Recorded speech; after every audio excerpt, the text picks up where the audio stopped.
Welcome back to another episode of Take Care Tuesdays, where every Tuesday we come together to deep dive into conversations about how we nurture ourselves. If you've never been here before, thank you so much for showing up today. My name is Denny, and I like to think of myself as a self-care enthusiast.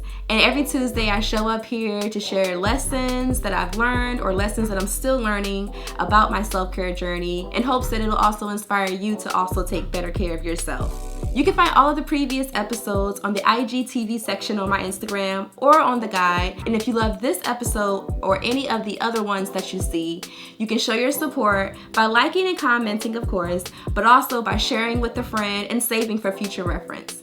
Now let's jump into this week's episode. So we're continuing this week with another one of my favorite ways to self-care, which is exfoliation.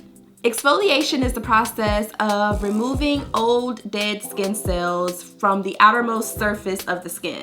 Our skin naturally sheds every 30 days or so, but sometimes some of those dead skin cells can get clogged and not shed completely, and so exfoliation just basically helps that process along and usually reveals healthier, glowing skin. You can do exfoliation on your face, but today we're going to focus on doing exfoliation on the body because it's not talked about as often as I think it should be. Here are some of the benefits of exfoliation. It helps to promote efficient circulation and skin cell turnover. It removes dead cells from the skin surface. It can smooth and soften rough, dry skin. It draws out impurities and clears congestion. It can also free ingrown hairs and smooths razor bumps. I personally love to exfoliate right before I shave because it helps to clear the hair follicles from any dead skin, and it makes for a much better and smoother shave. Body exfoliation can be done every 10 days or so, but for consistent results, it's better to do it every couple of days. And you can add this right into your shower routine. Now, there are generally 3 different methods for exfoliation,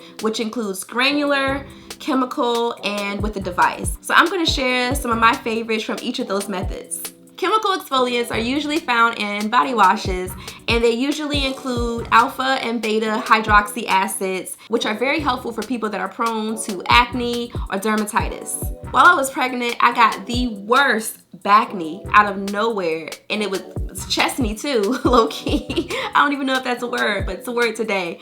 But I got the worst acne on my chest and on my back out of nowhere, and so I had to use or find a body wash that had the chemical exfoliation in it to help clear it up. The body wash that I used was from Neutrogena, and like I said, it included chemical exfoliants.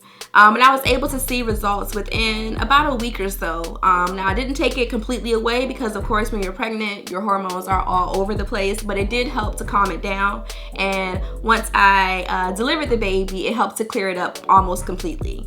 Exfoliation devices are things like gloves and brushes that are specifically created for exfoliation. A very popular way to exfoliate is called dry brushing, where you basically just take one of the shower brushes and you brush your skin, and it's usually done prior to when you take a shower so that when you do shower, the dead skin that you've brushed off can just roll off. I personally use exfoliation gloves, which are great because it's literally just a glove that fits over your hand and you can just rub your skin. Usually when I use the gloves, I will put my body wash, which I use Dr. Bronner's.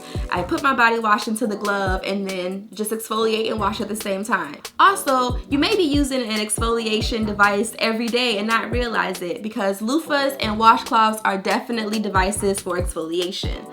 I know that our community seems to think that you have to use a washcloth, which I do believe.